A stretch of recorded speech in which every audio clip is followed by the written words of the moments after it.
नमस्कार दोस्तों, मैं अनिल कुमार सहायक आचार्य राजनीति विज्ञान। आज के इस वीडियो में हम बी फाइनल ईयर के टॉपिक अरस्तू के बारे में पढ़ेंगे। अरस्तू ने जो विचार दिए उसके आधार पर अरस्तू को राजनीति विज्ञान का पिता कहा जाता है या जनक कहा जाता है।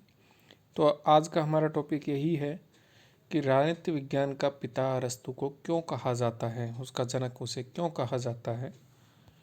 तो इस टॉपिक में हम पढ़ेंगे तो उनके जनक होने या प्रथम राजनीतिक वैज्ञानिक होने के पीछे जो कारण है उनको हम जानेंगे। तो सबसे पहली बात आती है कि विषय के प्रति उनका वैज्ञानिक दृष्टिकोण है और राजनीति विज्ञान को उन्होंने स्वतंत्र विज्ञान का रूप दिया। सबसे पहले राज्य के संपूर्ण सिद्धांत का व्यापक अध्ययन प्रस्तुत किया। चौथी बात है कि सर्वप्रथम शासन व्यवस्था के तीनों अंगों का निरूपण किया। पांचवी बात है कानून की सर्वोच्चता में विश्वास। छठा है संवैधानिक शासन में विश्वास। तो सबसे पहले चलते हैं इसके बैकग्राउंड में, पृष्ठभूमि में। राजनीति विज्ञान का उद्भव पश्चिमी जगत में हुआ। इसका प्रारंभ अरस्तू से माना जा सकता है। जिस प्रकार प्लेटो को राजनीतिक दर्शन का प्रणेता माना जाता है, उसी प्रकार अरस्तू को राजनीति विज्ञान का जनक माना जाता है। दोस्तों, यहाँ ये भी ध्यान रखना है अपने को कि जीव विज्ञान का जो पिता है या जनक है वो भी अरस्तू को ही कहा जाता है।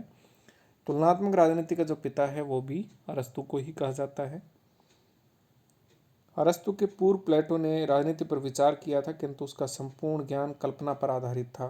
प्लेटो एक आदर्शवादी विचारक थे, वो कल्पना आधारित ज्ञान की बात करते हैं, जबकि उनके शिष्य जो हैं अरस्तू, जिनकी प्रसिद्ध पुस्तक है पॉलिटिक्स, जिसके 8 भाग हैं, और इस पुस्तक में उन्होंने यथार्थवादी विचारों का प्रतिपादन किया है।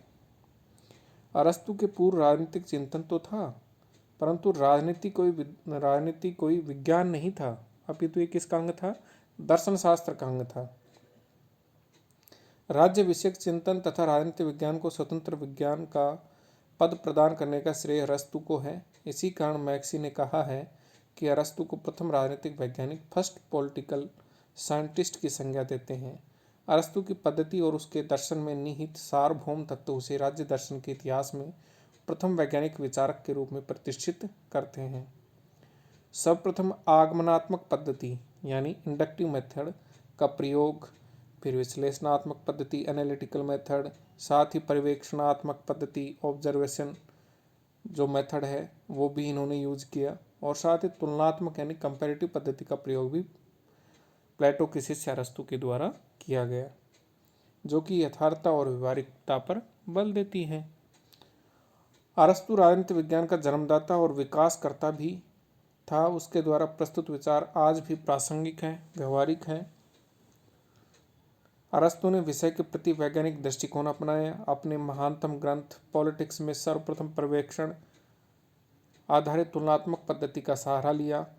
आपकी जानकारी में होगा कि 158 संविधानों का उन्होंने पहले अध्ययन किया और तत्पश्चात अपने निष्कर्ष उन्होंने प्रस्तुत किए राज्यों या संविधानों के वर्गीकरण के संबंध में, जिसका हम पूर्व के वीडियो में जिक्र कर चुके हैं।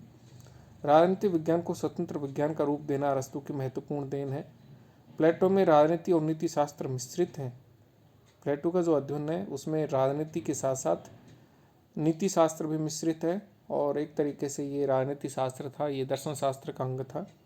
अरस्तू ने राजनीति को नीति शास्त्र से अलग किया।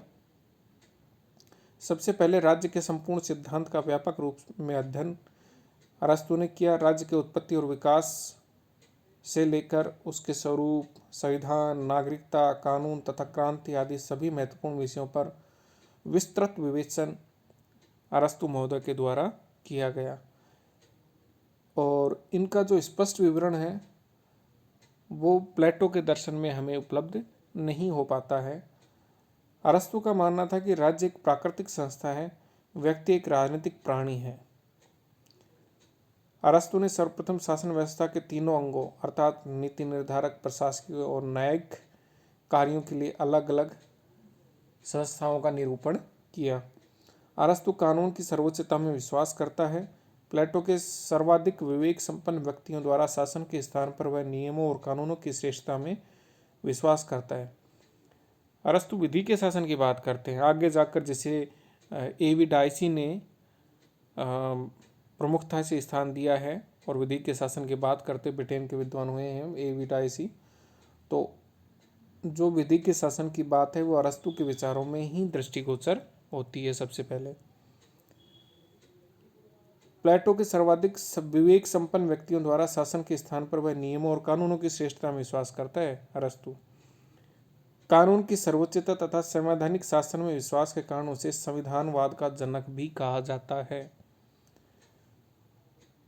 अरस्तु कहते हैं कि किसी एक व्यक्ति का शासन भी है या बहुतों का है या कुछ लोगों का है तो वो विधि आधारित होना चाहिए। ये नहीं कि उसकी मर्जी के अनुसार शासन किया जाए। मर्जी के अनुसार करोगे तो फिर तो तानाशाही आ जाएगी। वैज्ञानिक सूझबूझ के द्वारा मध्यम मार्ग का प्रतिपादन किया गया है। इस कारण समस्याओं पर यथार्थवादी तथा व्यवहारिक रूप से विचार किया जाता है। अरस्तु द्वारा प्रतिपादित मिश्रित शासन का विचार अनुकरणीय है, जिसमें उसने राजतंत्र, कुलीनतंत्र और प्रजातंत्र का सुंदर समन्वय किया है।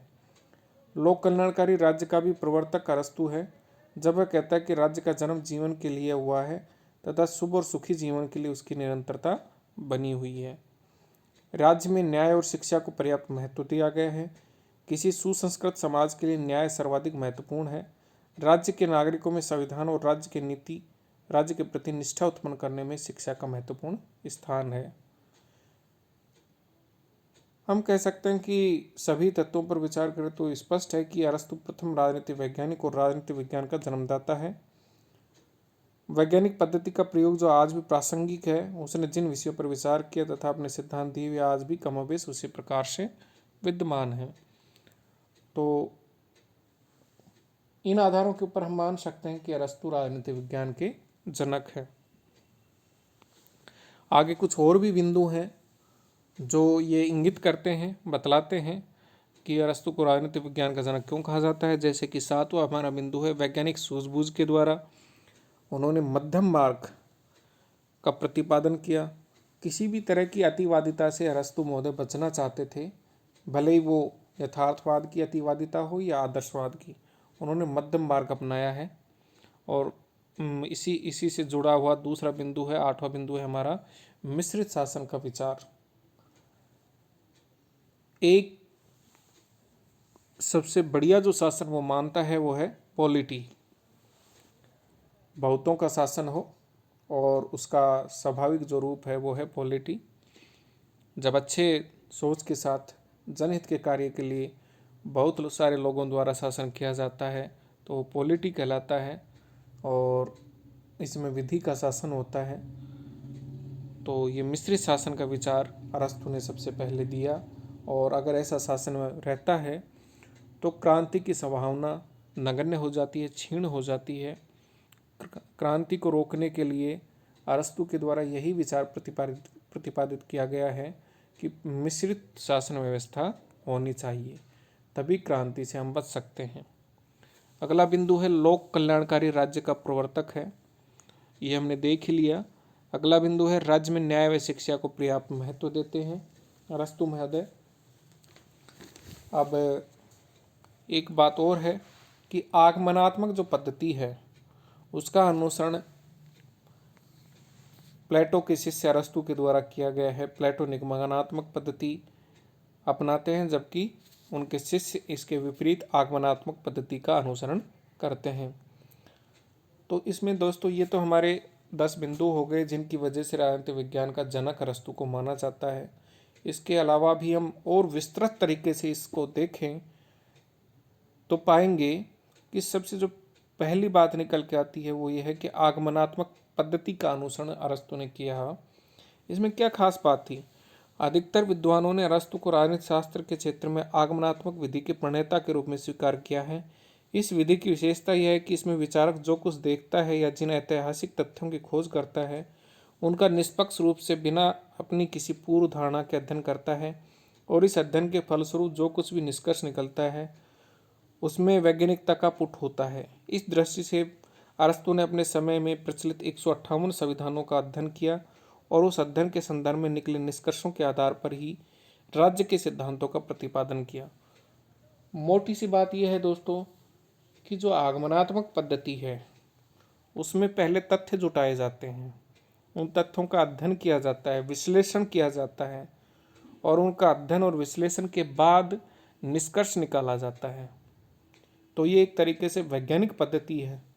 जबकि निगमनात्मक पद्धति में क्या होता है, जैसे गणितीय फॉर्मूला होता है कि x का मान हमने 2 मान लिया या y का मान 5 मान लिया, ऐसे ही निगमनात्मक पद्धति में हम पहले कुछ मान लेते हैं और उसके बाद विचारों का भवन उस पर खड़ा करते हैं।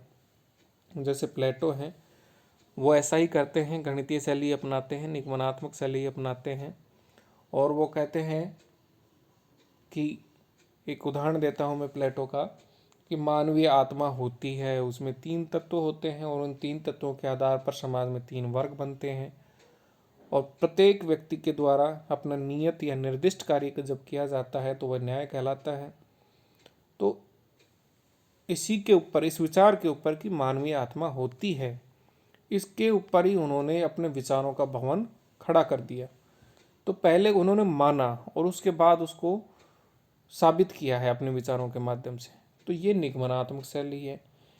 अरस्तु पहले कुछ नहीं मानते, पहले तथ्य इकट्ठा करते, फिर उनका विश्लेषण निकालते हैं और विश्लेषण करके ना जो निष्कर्ष आता है वो प्रस्तुत करते हैं। तो उनकी पद्धति वैज्ञानिक है। प्लेटो के शिष्य अरस्तु ने राजनीति शास्त्र को नीति शास्त्र से अलग किया था, ये आपको जानकारी में है। प्लेटो के समय तक राजनीति शास्त्र या राजनीति विज्ञान नीति शास्त्र का ही अंग हुआ करता था, दर्शन शास्त्र का एक भाग हुआ करता था। प्लेटो ने राजनीति शास्त्र को नीति शास्त्र का एक अंग माना है। उसने राजनीति शास्त्र को नीति शास्त्र में ही समाहित कर दिया, जिससे राजनीति शास्त्र का अपना स्वतंत्र और पृथक स्थान नहीं रहा। इसके विपरीत अरस्तु वह प्रथम विचारक है जिसने राजनीति शास्त्र को नीति शास्त्र से पृथक कर उसे स्वतंत्र स्थान प्रदान किया। उसने नीति शास्त्र और राजनीति शास्त्र में अंतर किया है। उसके अनुसार नीति शास्त्र का संबंध उद्देश्यों से है, जबकि राजनीति शास्त्र का संबंध उन साधनों से है जिनके द्वारा उद्देश्यों को प्राप्त किया जा सकता है। अगली जो बात है वो यह है कि अरस्तु महोदय यथार्थवादी हैं। फिर से रिपीट कर रहा हूँ मैं कि अरस्तु आदर्शवादी नहीं होकर कैसे दार्शनिक हैं, यथार्थवादी हैं। अरस्तु प्रथम विचारक है जिसने राजनीति पर यथार्थवादी और व्यवहारिक दृष्टिकोण से विचार किया। उसने सदैव ही अतिवादिता से बचते हुए मध्यम मार्ग का अनुसरण किया। कैटलिन के शब्दों में कन्फ्यूशियस के बाद अरस्तु सामान्य ज्ञान और मध्यम मार्ग का सबसे बड़ा प्रतिपादक है। व्यवहारिक विचारक होने के कारण अरस्तु ने मध्यम मार्ग के अनुसरण पर सबसे अधिक जोर दिया। वह यह मानता था कि विकास के मार्ग में सबसे बड़ा अवरोध असंतुलन है, चाहे वह राजनीतिक असंतुलन हो अथवा सामाजिक और आर्थिक असंतुलन। यह असंतुलन एक्सट्रीम्स यानी अतिवादिता के कारण पैदा होता है। साम्यवाद, निरंकुशता, आंगिक समानता आदि सभी को वह अतिवादिता समझता है, इसलिए वह इनके बीच का मार्ग अपनाने का समर्थन करता है। पॉलिटी का सिद्धांत यह मध्यम मार्ग है जिसके अनुसरण द्वारा अरस्तु ने राजनीतिक और आर्थिक असंतुलन को सदैव के लिए दूर करने का प्रयत्न किया। इस प्रयत्न को एक वैज्ञानिक उपचार कहा जा सकता है। अगला बिंदु है राज्य के पूर्ण सिद्धांत का क्रमबद्ध निरूपण। अरस्तु ही वह पहला विचारक है जिसने राज्य का पूर्ण सैद्धांतिक वर्णन किया है। राज्य के जन्म और उसके विकास से लेकर उसके स्वरूप, संविधान की रचना, सरकार के निर्माण, नागरिकता की व्याख्या, कानून की सर्वोच्चता और क्रांति आदि अनेक महत्वपूर्ण विषयों पर उसने विस्तार से प्रकाश डाला है। ये सभी आधुनिक राजनीति शास्त्रियों के चिंतन के विषय हैं और इन विषयों पर अपना इतना क्रमबद्ध विवेचन प्लेटो के दर्शन में भी नहीं मिलता है। बार्कर के शब्दों में अरस्तु के विचार प्राय आधुनिकतम है। भले ही अरस्तु का राज्य केवल एक नगर राज्य ही रहा है। अरस्तु ही वह पहला विचारक था जिसने ये प्रतिपादित किया कि मनुष्य एक राजनीतिक प्राणी है। अरस्तु का यह कथन आज भी राजनीति शास्त्र की अमूल्य धरोहर है, विरासत है। संविधानों का वैज्ञानिक वर्गीकरण। बार्कर ने अरस्तु की महान कृति पॉलिटिक्स के अनुवाद में लिखा है, अगर कोई ये पूछे कि अरस्तु की पॉलिटिक्स ने सामान्य यूरोपीय विचारधारा को उत्तराधिकार के रूप में क्या दिया, तो इसका एक उत्तर एक शब्द में दिया जा सकता है, संविधान शास्त्र। वास्तव में संविधान के बारे में जितना विस्तृत अध्ययन हमें अरस्तु की पॉलिटिक्स में मिलता है उतना कहीं भी नहीं मिलता। और उस समय जबकि दुनिया में राजनीतिक विचारधाराओं का उदय हो रहा था, संविधान पर व्यक्त अरस्तु के विचार कल के विचारों जैसे मालूम होते हैं, ताज़ा तरीन महसूस होते हैं। अरस्तु को संविधान और संविधानवाद का जनक कहा जाता है। संविधानों का वर्गीकरण उसे प्लेटो से उत्तराधिकार में प्राप्त हुआ, पर उसने इस विषय पर अपने लीसियम में विस्तृत, लीसियम क्या था दोस्तों? अरस्तु का शिक्षण संस्थान।